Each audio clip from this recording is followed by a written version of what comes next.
Welcome to the Well Woman Show, where we interview women executives, leaders, and entrepreneurs. And you're listening to the Well Woman Show, where motivated women achieve fulfillment and well-being. You're listening to the Well Woman Show. Take time for myself by coming to things like Well Woman Drinks. To be accepting of myself no matter what. Step away from judgment as much as possible. You're listening to the Well Woman Show. You're going to be in for a good ride. I don't regret anything. Everything I've ever done, I've learned from it, one way or another, good or bad. Being a little bit selfish for yourself, put your own oxygen mask on first and then give what's left. I'm a woman. I would prefer to tell my own story. My story, though it's very personal, is universal. You're listening to the Well Woman Show.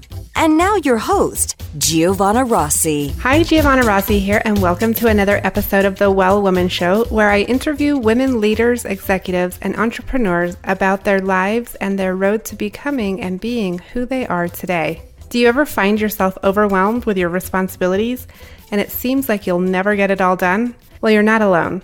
We all need to remember to use our superpowers, the ones we already have but don't use all the time, and take advice and wisdom from one another. Towards the end of the show, in a segment called Superpowers for Success, I ask my guest about her superpowers, and the answers will give you the strength, perspective, and power to keep on being the well woman you are. I'm so happy you're here, so thanks for tuning in. The Well Woman Show is sponsored by Better Money Decisions, headed by two awesome women, Kate and Lorraine, who put your interests first when it comes to your money. They make sure your plan and your investments are tailored just for you. No financial jargon, no Wall Street double talk. Go to bettermoneydecisions.com/wellwoman to get their new book for free. Today's topic is how to overcome your fears and become a leader in your field. And hopefully by the end of the show, you'll be inspired to understand and create your own leadership style. Have the knowledge and power to connect to leaders and mentors who can help you and use your experience to support and encourage other women. My guest today is Dr. Christina Salas, an engineer and assistant professor in orthopedics at the University of New Mexico. In this episode, Dr. Salas and I talk about how New Mexico is leading in the field of orthopedics and engineering, how she overcame agoraphobia, and why it's important to delegate in order to find balance between work and home life.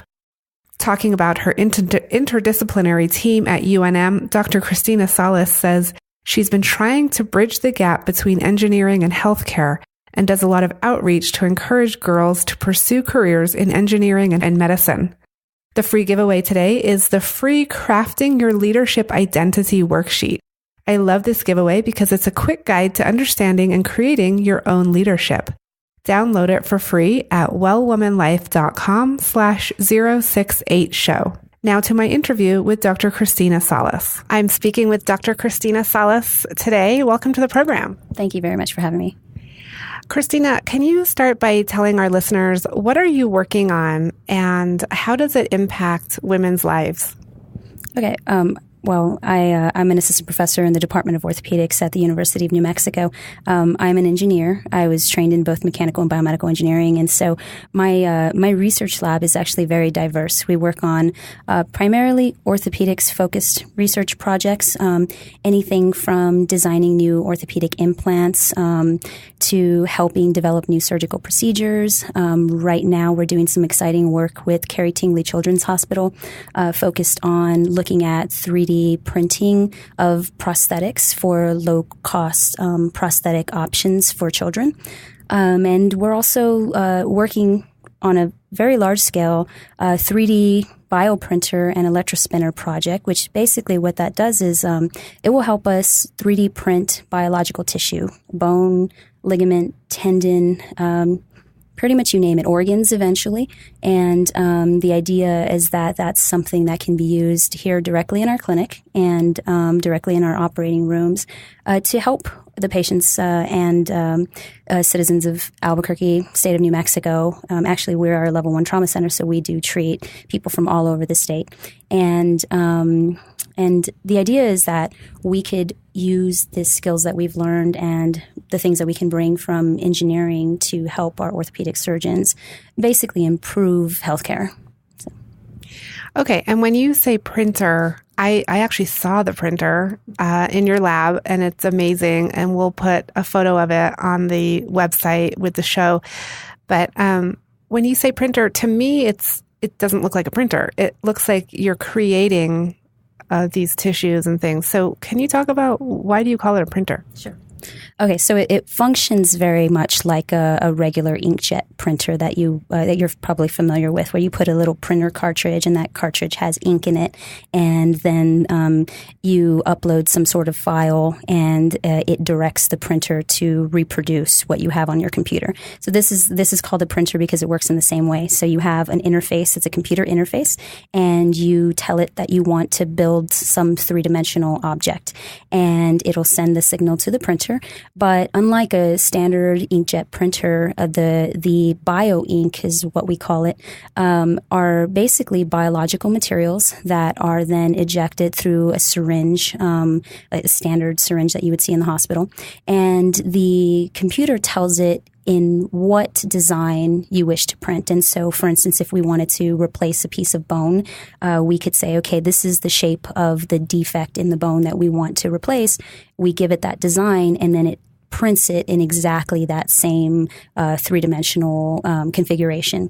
And then ultimately, you would seed it with cells that you could get from a patient. Let's say a patient who had the patient whose bone you were trying to replace, you could get their cells, you could seed the cells on top of it, and eventually you would regrow a patient's own tissue from their own cells in the same configuration that you wish to fill, like that gap that you're looking to fill.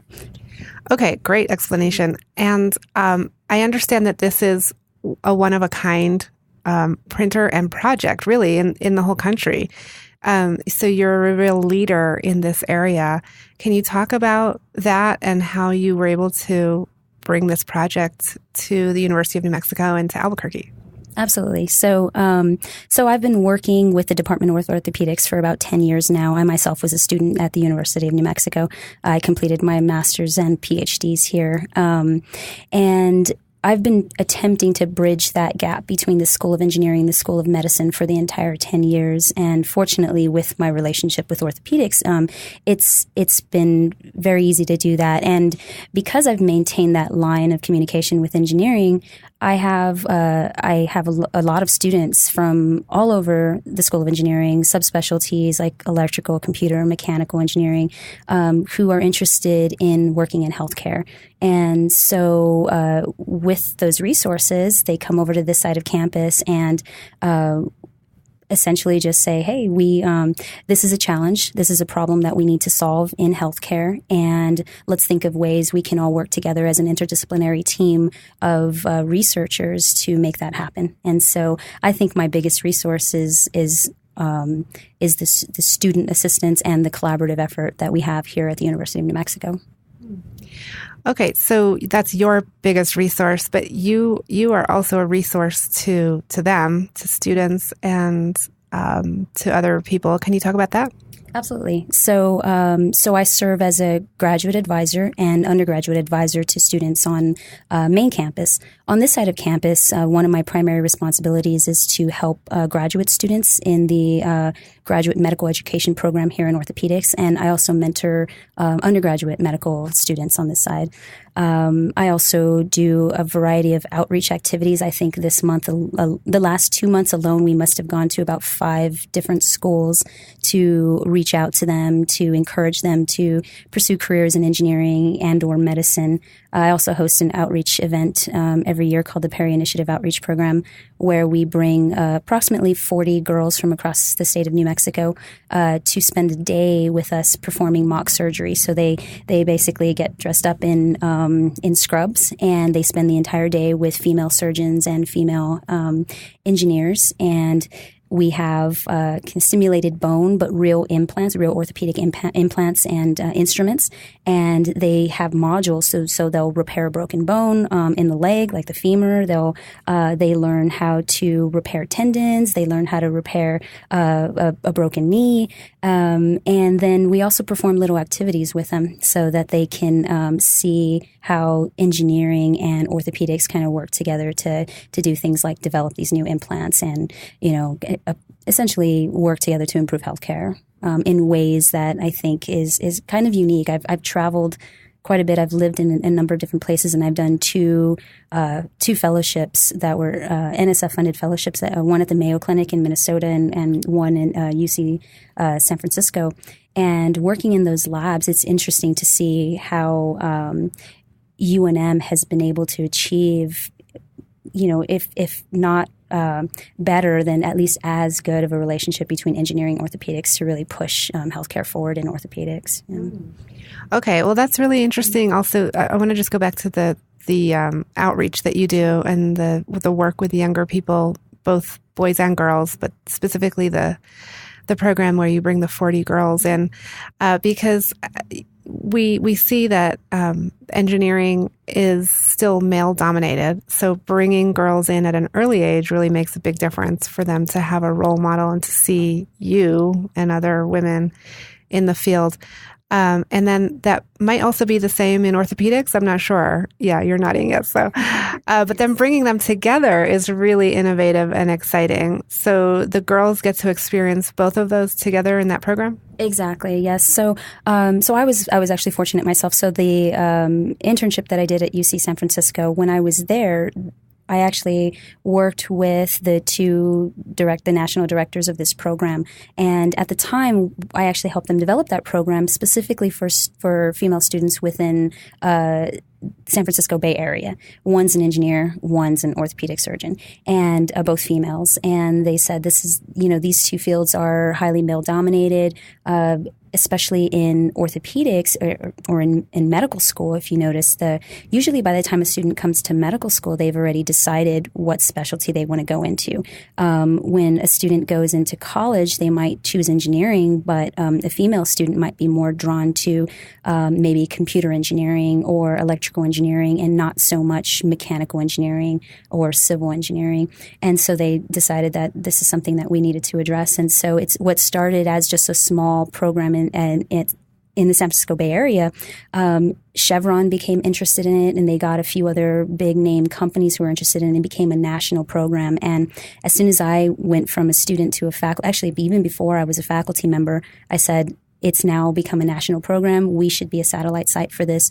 And here in Albuquerque, I mean, no different than any place else, both engineering and orthopedics in their both programs, you'll see, a small fraction of female graduates within each of those programs. And so we're hoping with the Perry Initiative to really address that disparity.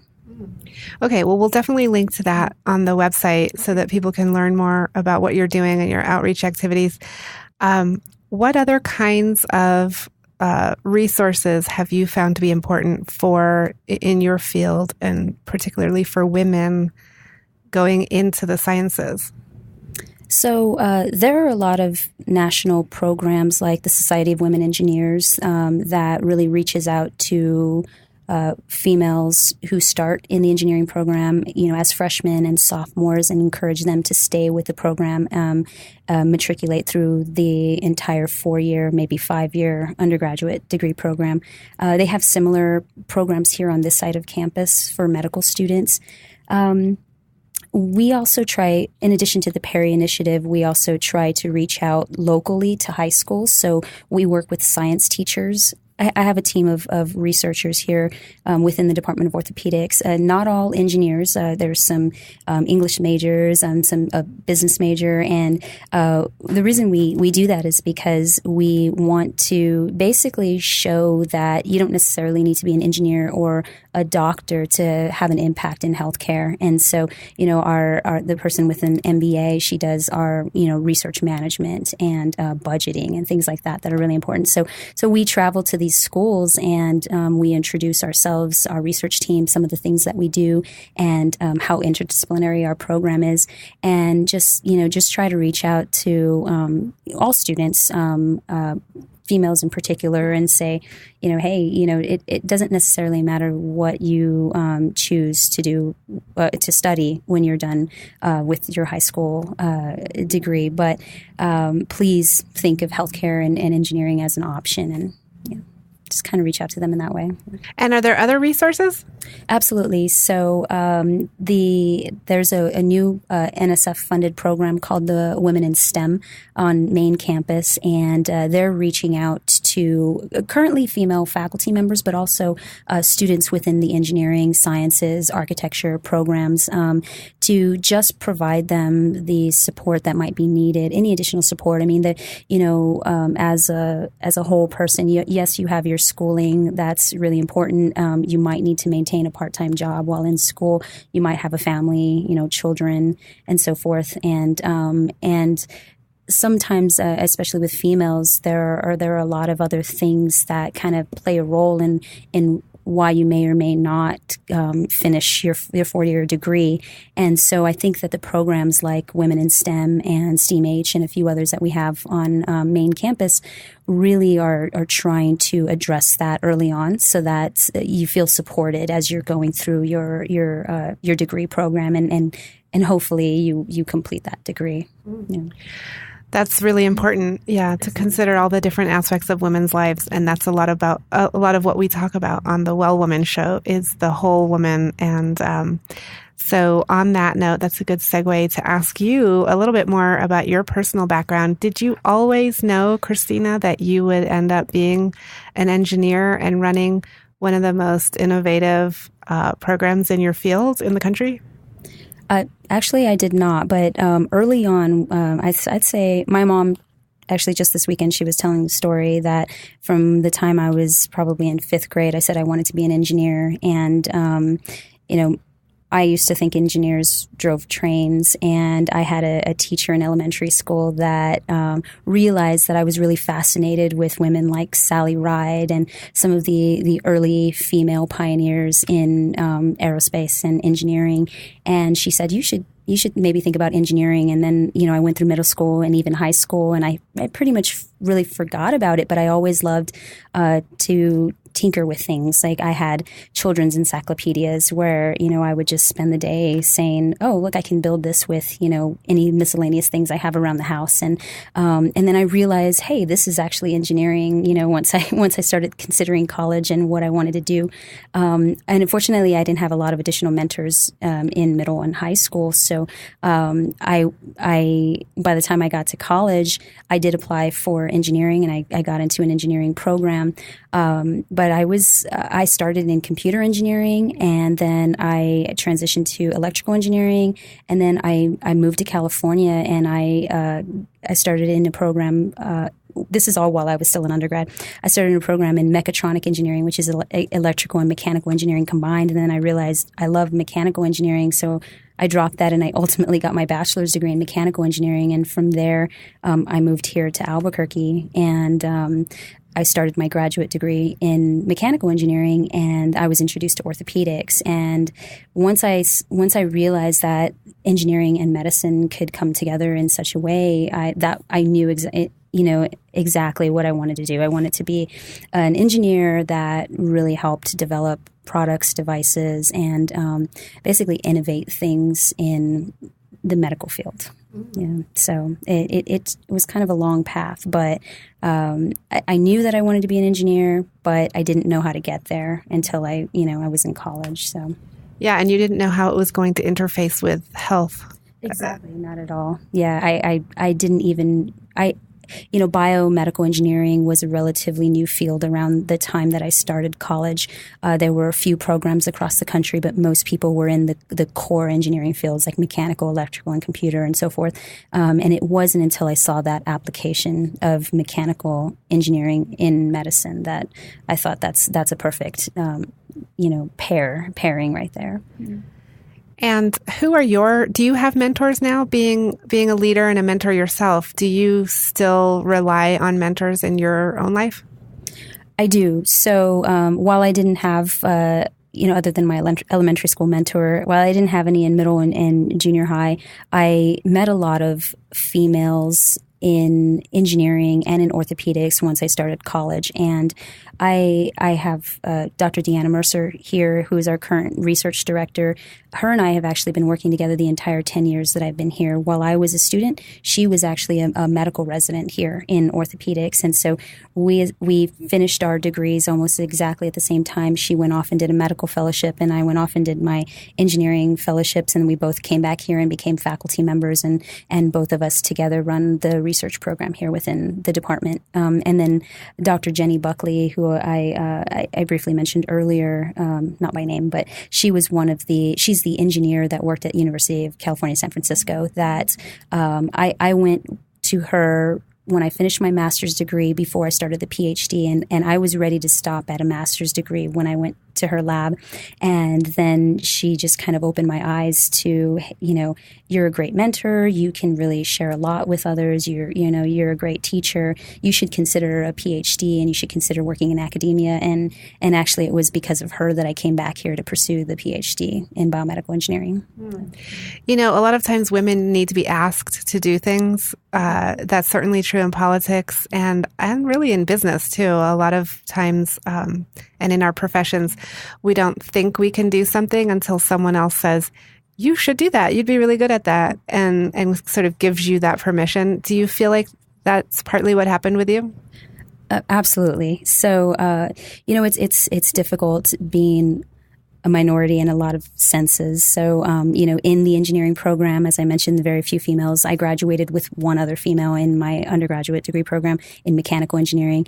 And what I found, both my experiences and now seeing other females kind of go through similar programs and face similar issues, it's very difficult to empower women in these male-dominated fields, especially in those like mechanical engineering and orthopedics, which traditionally, when you're younger, you say, if you're going to be a mechanical engineer, you're going to be an orthopedic surgeon, you need to be strong, you need to have, you need to have a lot of strength to be able to place those implants and to build that big, heavy device. And in reality, it's all about skill and not necessarily strength. And so, with the Perry Initiative, as I mentioned, the reason we design it to where it's just 40 females is because usually when 40 females are in a room together, they tend to empower one another.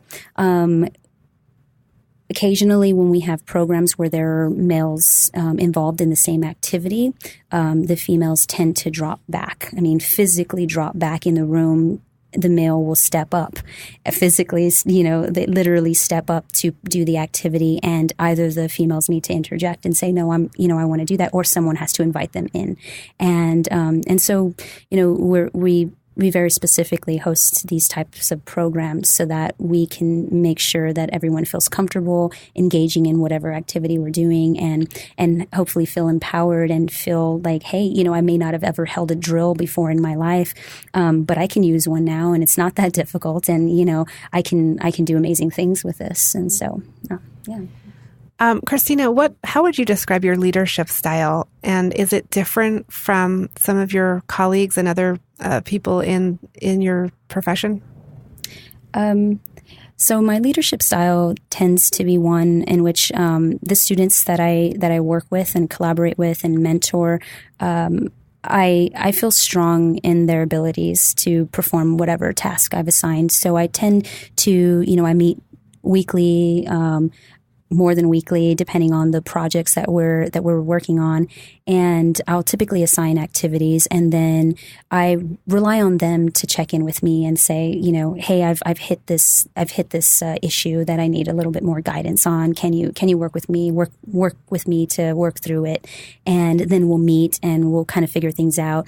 And assuming that there are no bumps in the road, we check in, and we just continue checking in throughout the course. They develop timelines for completion of their research projects, and if they fall off that timeline, then we definitely sit down and say, hey, we need to figure out exactly what's going on either in your school life or your personal life that might have thrown you a little bit off track, and let's figure out a way to come back so that we still meet this. We know that there's a defined graduation point or a defined point in which this project needs to be delivered to whoever's supporting it, and that's typically I don't like to micromanage. I prefer to have people working with me that are fully competent, or at least can be trained to complete their task. And I've been really lucky to have students that have all been very successful. Yeah. Okay. And then in thinking about your life in Albuquerque, because you're based in Albuquerque, you're a national level researcher and you've got this important program, but you also live your life right here in New Mexico. So can you talk about the kinds of things that that support you to be your best self and be able to do everything that you do? And I know you have a family and a small child. So can you talk a little bit about that? Absolutely. So I'm not originally from Albuquerque. I'm from San Antonio, Texas. And I moved to Albuquerque now. It's been about 10 years. I started my master's degree, then PhD, and now working as a faculty member. And I met my partner, Tabitha, 8 years ago now. And we've been married for 3, and we have a 3-year-old little girl. And so I spend a lot of my time that's outside of work. I do work quite a bit, nights, weekends, you name it. But when I'm not working, I'm usually spending time with them. Tabitha owns a small business and sells at the farmer's market on Saturday mornings. And so it's so nice to go down to our local farmer's market downtown and just kind of spend the day there. Helping with her business, but really just relaxing in the park with friends and family. I don't have a lot of family here, but fortunately with those connections at the farmer's market and here at work, I have a lot of friends, and Tabitha has a very big family here. So that's really where I get most of my support. And Christina, when you talk about spending time at the farmer's market and with your family, what other kinds of activities, like what's your favorite sort of family activity in Albuquerque? And what are the kinds of things that you like to do here that really feed you, like feed your soul so that you can do all of this other stuff that you do in your life? Sure. So I think the biggest family activity we do is go camping. We don't particularly do that in Albuquerque, but the nice thing about being in Albuquerque is that we're so close. It's interesting to be technically in a desert, but you can drive, 45 minutes and be in the mountains. And so we go camping, hiking, anytime possible, just reach out with friends from neighboring states or neighboring cities and travel. We travel a lot inside and outside of the state. So I'd say that's probably the number one thing that we do, as many outdoor activities. And then, we have a house that we purchased 3 years ago. And so, really working on that, I think is, I like, because I'm trained to do most of the work that needs to be done, I like to do it all myself. So we're either working on the house or spending time outdoors. Okay, we're going into a segment I call Superpowers for Success, and I wanted to ask you a few quick questions. Before we get started, a quick word from our sponsor. One of the top issues women tell me they struggle with is finances, which is why I want you to call my friends at Better Money Decisions. The company is owned by women, Lorraine L. and Kate Stalter, and they make sure your plan and your investments are tailored just for you. They're fiduciaries and put your interests first. No financial jargon, no Wall Street double talk. Also, they have a gift for Well Woman Show listeners. Their free book, Don't Let Your Money Kick the Bucket Before You Do. And it's all about the need to manage your money for a long life expectancy. You can download the entire book at bettermoneydecisions.com/wellwoman. And you'll also get a free portfolio diagnostic, so you can tell if your investments are right for you. Just go to bettermoneydecisions.com/wellwoman. The first one is, what does success in life mean for you? Oh, wow. That's difficult. I feel that I've achieved a lot more than when I was younger. I had these dreams of being successful, but I don't think I had a clear idea of what it meant to be successful, like truly successful, and I think family is really important to me. And so a lot of what I did from the time I graduated high school until I graduated college was really driven by family, my family in Texas, by their support and wanting to make sure that they were happy with all that I accomplished. And I'm the first person in my family to graduate from college, much less go off and get a PhD. And so, my first goal was, I'm going to be that person to graduate from college. And then, I have a lot of nieces and nephews and my brothers and sisters, and I have a very large family. And so I wanted to be an inspiration to them to say, hey, you can leave the state. I mean, literally just about every family member that I have all lives in San Antonio in Texas, and very close by. I mean, within 5-minute drives of one another. And I said, I'm going to leave the city. I'm going to leave the state. I'm going to graduate from college. And so when I did that, I felt highly successful. And then, then I started realizing this is not just for my family. I really feel like I can keep going. And so I got my master's degree and my PhD. And then I realized that because I didn't have a lot of mentors, I could be that mentor for a lot of people. And so I think, while a lot of people in my position, they tend to see success as, you have a lot of publications, you have a lot of grant funding, you have a lot of teaching experience. And while I have all of those things, I think the one thing that really makes me feel successful is how many students I've empowered to go into the fields of engineering and orthopedics and seeing exactly where they have gone with their degrees. So, yeah. Do you sometimes see some of the girls from your program come back through college? Have you seen that happen? Oh, yes. So it's a relatively new program. We just hosted our 5th annual event here in Albuquerque. And so most of the students that have, you're talking about the Perry Initiative particularly, yes. So they've finished the program, and we don't have any statistics within Albuquerque. Actually, this year was the first year we collected, we asked them if they didn't mind us reaching out to them to see where they've gone. But the National Perry organization has done some analysis of their prior participants and found that there is something like an 85% rate of participants in the Perry program that have gone into STEM fields. And that's really excellent. So our goal by asking our participants if we can track them is to see what type of impact we're having here in Albuquerque and in the state of New Mexico. Okay, great.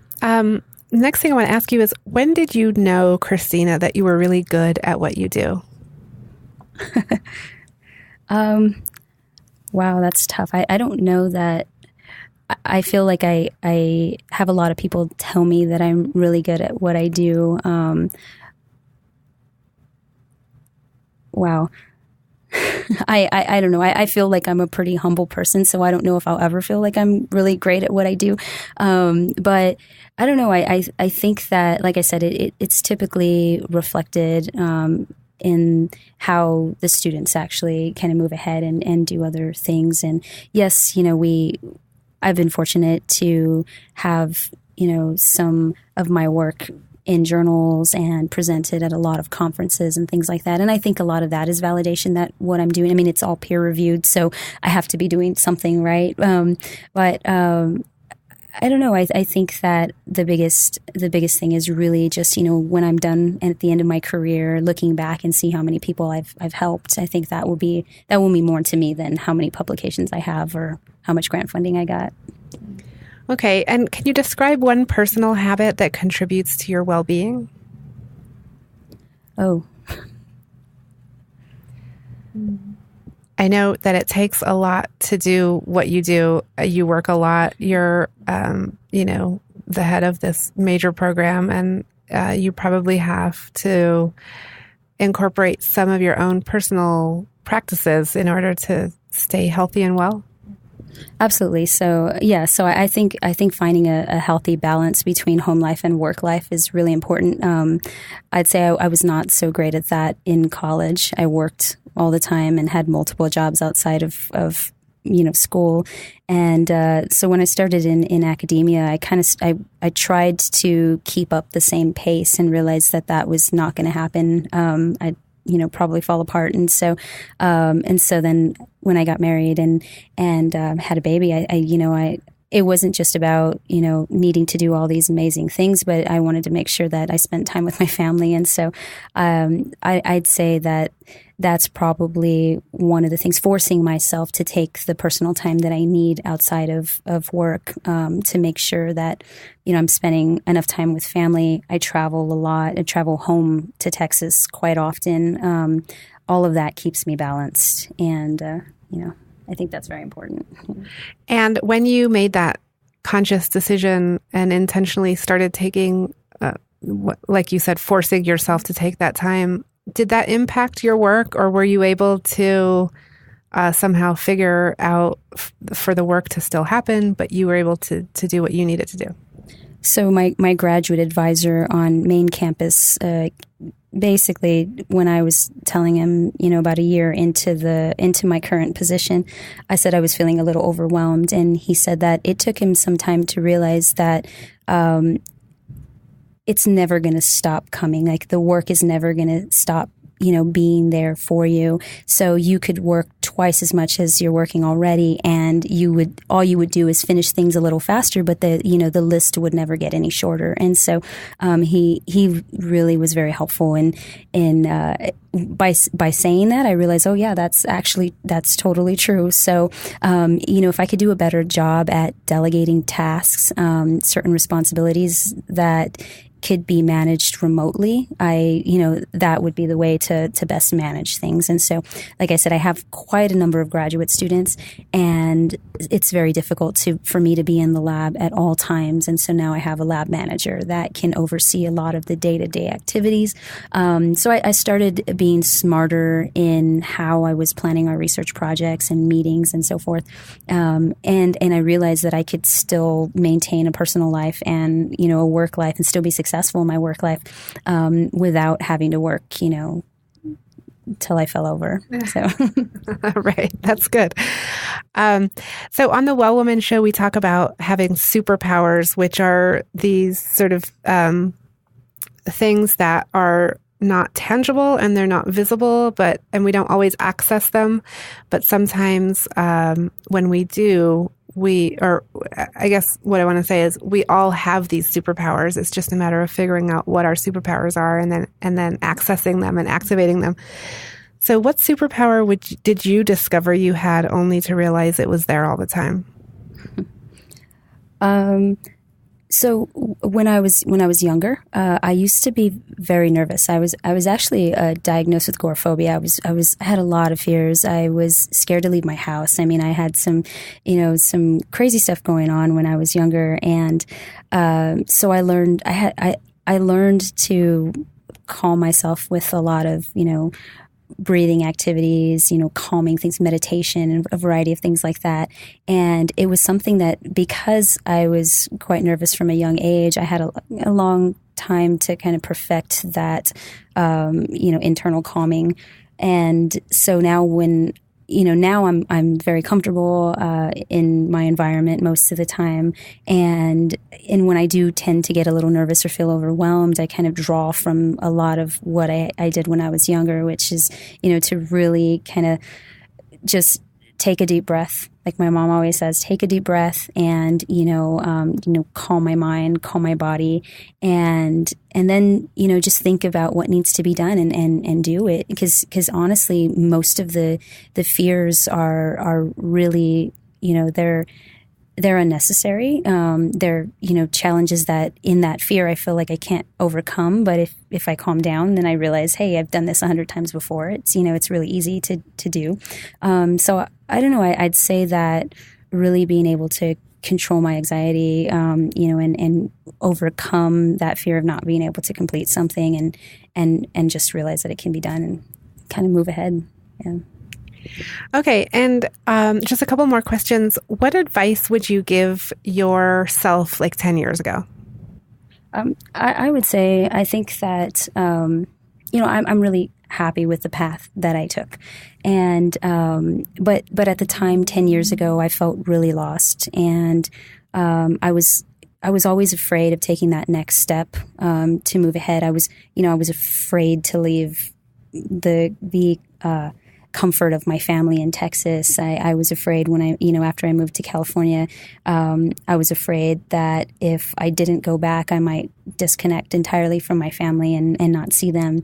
I would say to myself then to not be afraid to take those steps, because it doesn't matter. Even if the path hadn't gotten me to where I am now, I think that my drive and my ambition would have still led me to a successful place. It might not be exactly where I am now, but I think, the fears were unwarranted, and to just, kind of push those aside and keep moving ahead. And as long as I'm constantly doing what makes me happy and making sure that I make sure to take care of myself along the way, I think that that I shouldn't have been afraid to end up where I am now, or where I might potentially be. Okay, and Christina, do you identify as a feminist? I think I do. I do identify as a feminist. I